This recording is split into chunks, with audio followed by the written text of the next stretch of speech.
Fala pessoal, tudo bem? Encerrando a nossa primeira parte do curso das Sociedades Anônimas, a gente vai tratar agora do capital social. Em um primeiro momento a gente falou das características e do regime jurídico das SA, já estabelecido na lei das SA.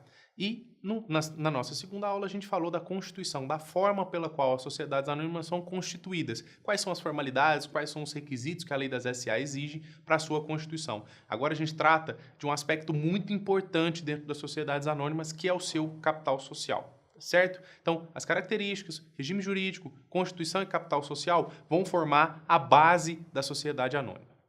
Bom, em primeiro lugar, numa conceituação simples, o capital social é aquilo pode ser definido como a soma de tudo aquilo que os sócios ou aqueles que vão ser sócios da sociedade entregam à pessoa jurídica, entregam a essa sociedade para que ela possa desempenhar suas atividades empresariais. Então, o capital social é a soma desses bens, que podem ser bens ou pode ser dinheiro, que os sócios entregam para a sociedade para que ela consiga desenvolver o seu objeto social. Em primeiro lugar, algumas características do capital social. Ele é expresso em moeda nacional, isso é uma previsão do artigo 5º da Lei das SA.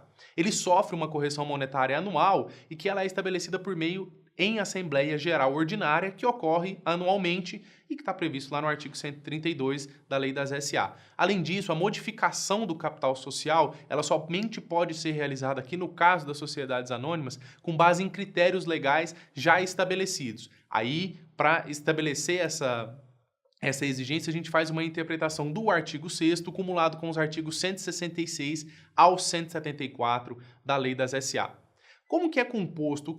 Qual que é o valor desse capital social? Em regra, como eu disse para vocês, o capital social é composto pela soma de todos os bens entregues pelo sócio à sociedade. Contudo, existem algumas exceções. A primeira delas são aquelas ações que podem ser disponibilizadas, seja em constituição por subscrição pública, seja em constituição por subscrição particular, sem valor nominal, ou seja, sem a referência específica do seu valor de face. A gente vai tratar um pouco mais sobre ações, valor nominal, valor patrimonial das ações, quando a gente falar especificamente das ações. Aqui o que precisamos entender é isso. Ações sem valor nominal, normalmente elas podem ser maiores do que efetivamente, ou maiores ou menores do que efetivamente o capital entregue à sociedade. A outra exceção são as ações que possuem um preço superior ao seu valor nominal. Nesse caso, forma-se um ágio, ou seja, a ação possui um valor nominal de R$1, por exemplo, mas o capital entregue é de 3.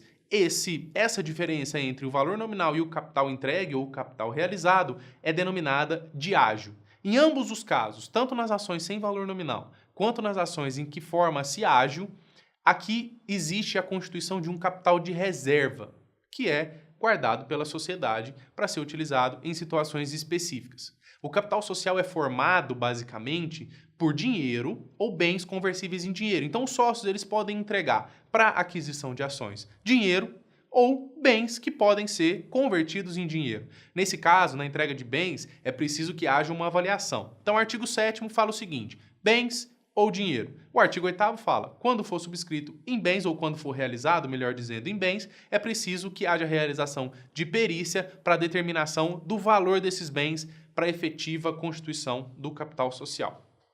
O capital subscrito e capital integralizado, a gente já falou isso na aula anterior, mas vamos aqui agora tratar com mais detalhes. Qual é a diferença entre o capital subscrito e o capital realizado? O capital subscrito é aquela promessa que os sócios fazem em relação à sociedade. É a promessa de entrega de um determinado valor à sociedade. Já o capital realizado ou capital integralizado é a própria entrega dos bens ou do dinheiro para a realização do capital subscrito. Ou seja, em um primeiro momento eu subscrevo o capital, em um segundo momento eu o integralizo ou realizo a subscrição que já foi realizada.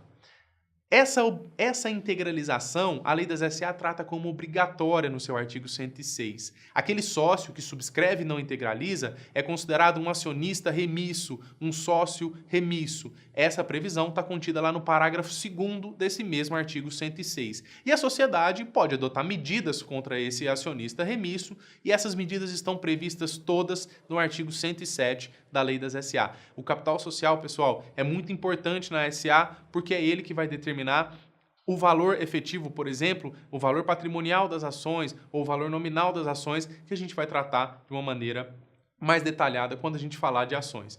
Em um primeiro momento, é preciso saber que sem capital social não existe sociedade, ou seja, ela anônima ou qualquer tipo de sociedade que tenha característica empresarial.